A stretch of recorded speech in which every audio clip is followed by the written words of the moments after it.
Perfect. Evil human experiments. Why are we just stabbing someone, though? Alright, fellas, let's start things off a little easy. Back in the 4th century BC, Greek civilization was reaching new heights. Oh People god, were we're getting learning more history. and more curious about the world around We're us learning and began history. asking really important questions. What does that do? How does that work? Should I leave the oven on? How do What? the magnet What? get back? Is this real life? Or Oh, is this just where's fantasy? my Did we just dad? fry the rice or not?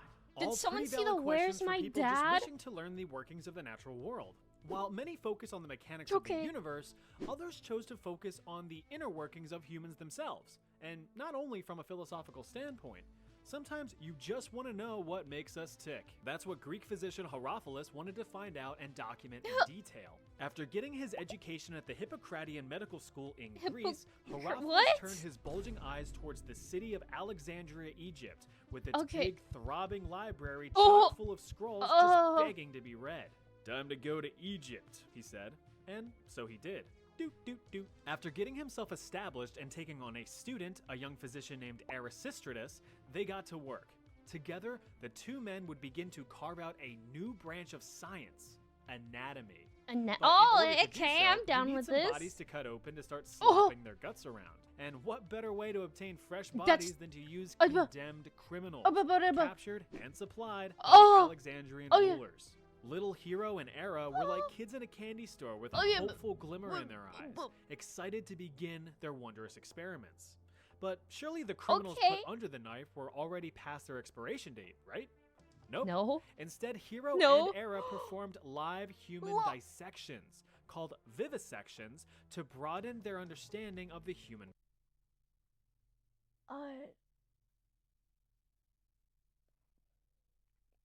I mean...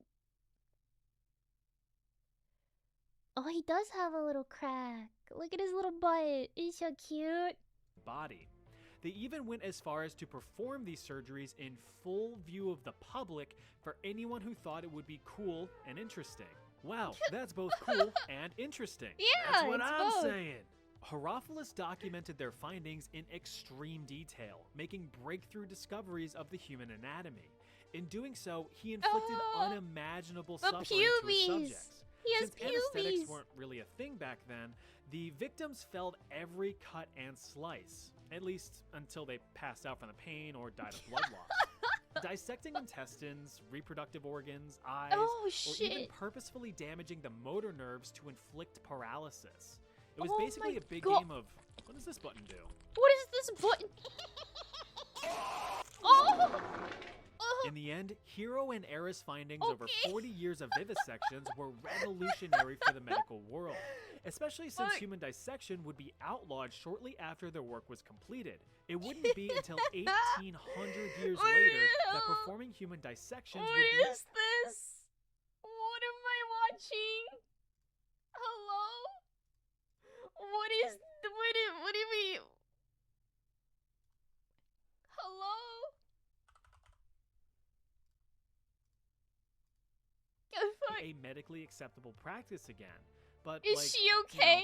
on dead people, their work On- was stored in the renowned Library of Alexandria, but they were lost in the Great Fire a few hundred years later. Oh my god. So everything was pointless. All the people they carved up for fun. It was pointless. Hi, Cookie. They're like, oh, all these experiments are gonna go great. We're gonna get all this information. Oh, the place burned down 300 years later. All their stuff went to trash.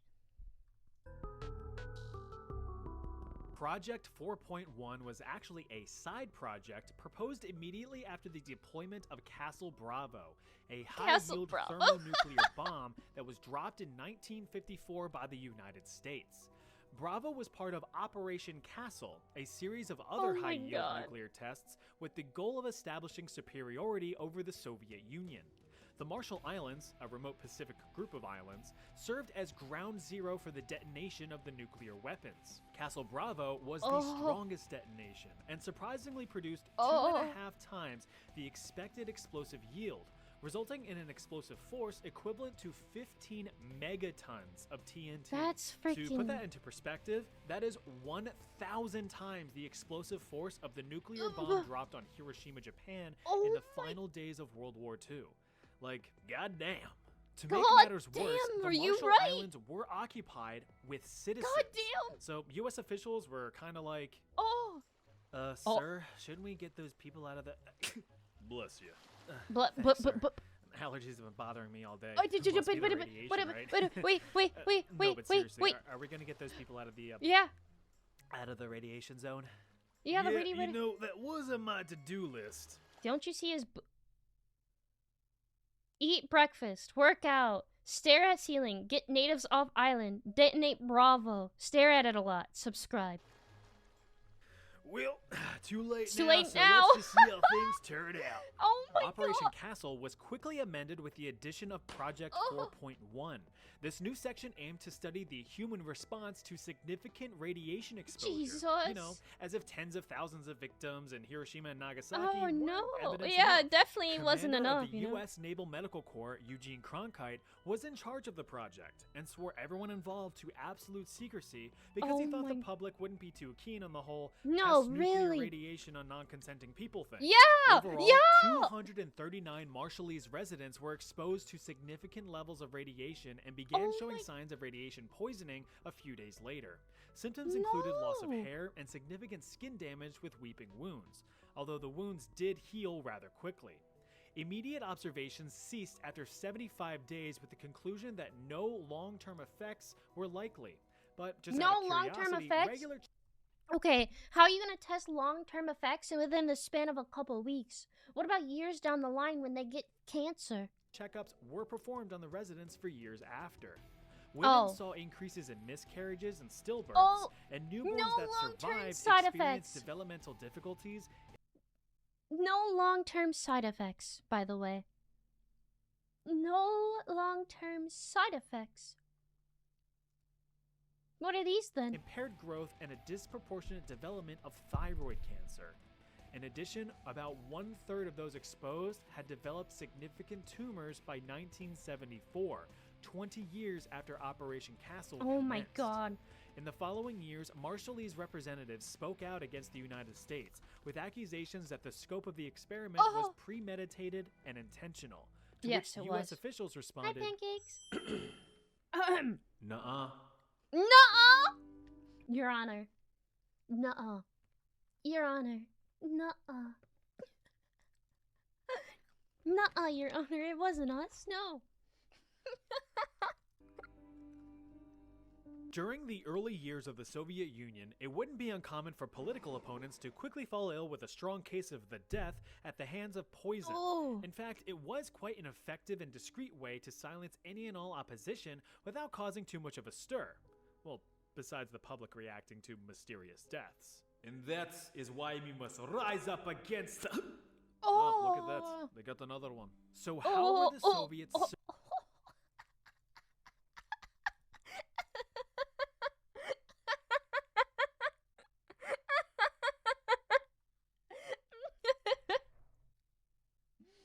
No.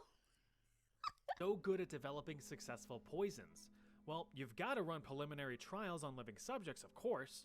So in 1921, a year before the Soviet Union officially formed, the Kamera was established. This was the Soviet Secret Service's poison laboratory. Here, new deadly poisons were developed and tested on human subjects. Those tested were prisoners from the gulags, various labor camps built around the country for anyone who even had a fleeting thought that wasn't approved by the Soviet Union. Carry on. The ultimate goal of the Kamera was to devise a poison that was not only lethal, but undetectable. It would be colorless, tasteless, odorless, and untraceable in an autopsy.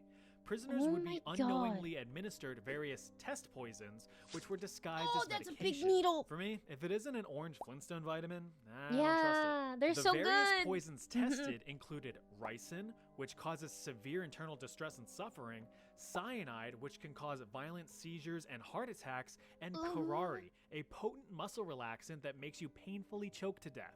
In the end, the tests were pretty successful for the Soviet Union, not for the prisoners. Research led to innovative ways to discreetly dispatch a target, from deploying a cyanide mist to making an assassination look like a heart attack. Can you imagine Someone's just like, I drank that. Oh, heart attack. I don't think it works like that. I don't think it works like that. And good morning, Cam. How are you? Death Note reference. I know. Did you see it? Wait, did you see his shadow? You saw it too, right, Vlade? You saw the death. Assassination looked like a heart attack. It's on the left. But the blue ribbon winner was the concoction known as C2, carbolamine choline chloride, which was basically liquid depression. Exposure to this sucker sparked a very curious reaction. Instead of a violent telltale "I've been poisoned" type death, the victim would simply become weak with a rapid decline in health, all while maintaining a calm and silent demeanor. Death occurred within 15 minutes. Since the dissolution of the Soviet Union in 1991, Russian officials have claimed that the Kamera has been disestablished and abandoned. Yeah, sure. That's crazy. Syphilis experiment? Now, you may have heard about the Tuskegee syphilis study, which was an unethical medical study funded by the United States Public Health Service in 1932, which involved the study of nearly 400 African-American men who had naturally contracted syphilis. The goal was to observe the effects of the disease when left untreated in African-American males. Even though penicillin, an antibiotic cure for syphilis, eventually became widely available to the public, the afflicted men were intentionally never cured. Fucked up, right? Well, the U.S. decided to outdo themselves with the Guatemalan syphilis experiment. In 1946 to 1948... Why is it always the U.S.? Why is it always us? Why are we always the problem? Why are we always running experiments on everybody else? More than 5,500 Guatemalan natives, including children, were involved in the experiment against their will, with the Guatemalan government granting access to the unwilling patients in hospitals, mental institutions, and even orphanages. Around 1,300 relatively healthy... Did you guys see Stuart Little? Did you see him? I think I was in the way, but Stuart Little is it. Individuals ages 10 to 72 were intentionally infected with syphilis and even gonorrhea. Transmission was either done by direct bacterial contact into wounds or by sexual transmission with infected native sex workers, which were funded by the US those are some pubes! The latter of which proved to be a very effective method of infection. The guy in charge of these experiments was Dr. John C. Cutler, but you can call him Dr. Dickass. He often failed to keep accurate medical records of his experiments and instead would only provide anecdotal evidence in his findings. Probably because he knew what he was doing was unethical, which very much sounds like something only a Dickass would do. Yeah. But all joking aside, the experiments conducted on these people were gruesome. Perhaps one of the most notable documented examples of what these people experienced was about a female patient named Berta. The following is an excerpt from that document. Berta was a female patient in the psychiatric hospital. In February 1948, Berta was injected in her left arm with syphilis. A month later, she developed scabies. Several weeks later, Dr. Cutler noted that she had also developed red bumps where he had injected her arm, lesions on her arms and legs, and her skin was beginning to waste away from her body. Berta was not treated for syphilis until 3 months after her injection. Soon after, on August 23rd, Dr. Cutler wrote that Berta appeared as if she was going to die, but he did not specify why.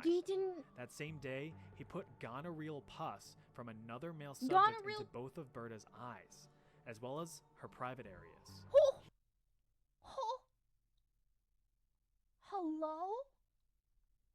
Hello? What are we doing here? That's vile. That's absolutely... Dickass is right. He's a dickass. He infected her with syphilis. Reinfected. Several days later, Berta's eyes were filled with pus from the gonorrhea, and she was bleeding from her private area. 3 days later, on August 27th, Berta died. Told you he was a dickass. Yeah, you were wrong. The overall goal of the study was to determine the effectiveness of penicillin in preventing the STDs. Dr. Cutler had allegedly finalized his reports in 1955, but no evidence was ever found proving that the reports were submitted for peer review or even published. So, out of all of that suffering, nothing of medical value was produced. This Though is so I will say, sad. in some glimmer of fairness, a treatment program was established by the United States and made available to the affected Guatemalan population, but only half were reported to actually have Half? received treatments with a questionable quality of care.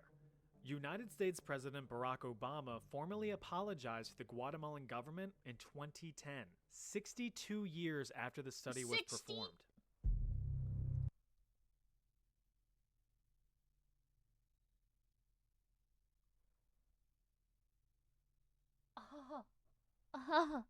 Little late, don't you think?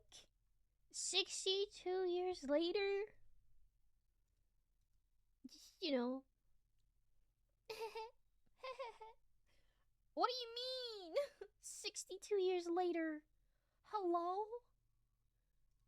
What the? It's so messed up, man.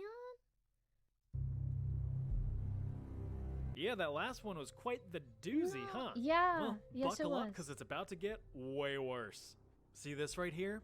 This Mhm. is Unit 731. It was home to some of the most notorious and truly evil war crimes committed by the Japanese in World War II, which are Oh, it's not definitely the up US there this with time. some of the worst in the history of mankind. Unit 731 served as a lethal human experimentation and biological weapons laboratory during the Second Sino-Japanese War between China and Japan, which ran concurrent to most of the events of World War II. This nightmare facility was established in 1935 in the sub-provincial Chinese city of Harbin, 4 years after Japanese forces invaded the Chinese region of Manchuria. No. Inside, hundreds of thousands is of Chinese and terrifying. even some Russian prisoners of war were subjected to some of the most egregious and horrifying human experimentations known to man. Experiments performed on men, women, and children, which is No. everyone. Those chosen Yeah. for experimentation were What the- dehumanized and referred to as Why marta, the- or logs, rather than Oh. as people, because the cover-up story for Unit 731 was that it was a lumber mill. It should be noted that the vast majority of the experiments in the facility were carried out to fulfill morbid curiosity, with those performing or overseeing the studies described as merely playing. A Playing? testimony from a Japanese professor who witnessed the studies was quoted saying that some of the experiments had nothing to do with advancing the capability of germ warfare or of That's medicine. crazy. There is such a thing as professional curiosity. What would happen if we did such and such? What medical purpose was served by performing and studying beheadings? None at all.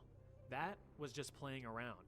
Professional people, too, like to play. This is insane. So basically, experiments were like, I wonder what would happen if we just hucked a grenade at a guy. Yo, yeah, what do you, what did you, Bang. but, Oh look, he exploded. No. Gee, Can you I go- wonder if this large, heavy object will crush this guy. is this literally what they did? Yup. Will this guy freeze to death if I freeze him to death? Yes! Wow, who would have guessed? Why? A lot of these experiments were designed to test the absolute limits of the human body. Tests included depriving victims of food or water to see how Oh. long they could survive, placing victims in low-pressure chambers until their What? eyes popped from their They're- skulls, injecting victims with animal blood, hanging victims upside down until death, or even draining victims of blood just to study blood loss limits. Some victims were even dehydrated in front of large hot fans to the point of mummification. At the That's time of death, they only weighed 20% of their initial body weight. Oh my Perhaps god. one of the worst examples I've read was the forced pregnancy of female victims.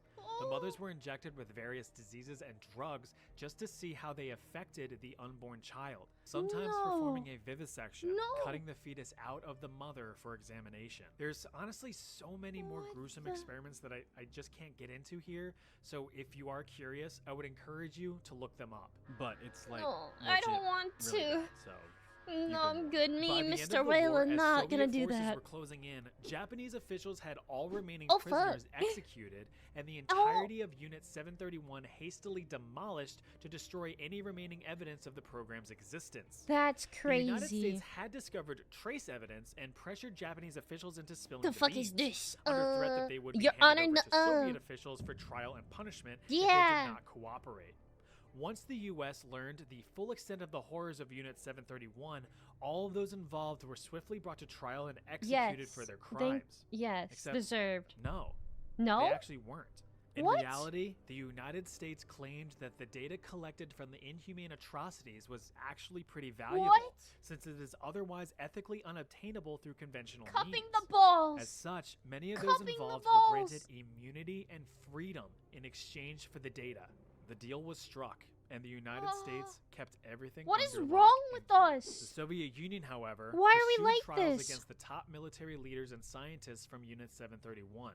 In the end, only 12 individuals were tried and sentenced to several years in labor camps, although the United States repeatedly denied that Unit 731 ever existed. This is Oh, that was a bummer. insane. Here's something to cheer you up. I'll see you over there. What is that? What is this one? Do you see this one? I don't know if I want more. I don't know if I want more.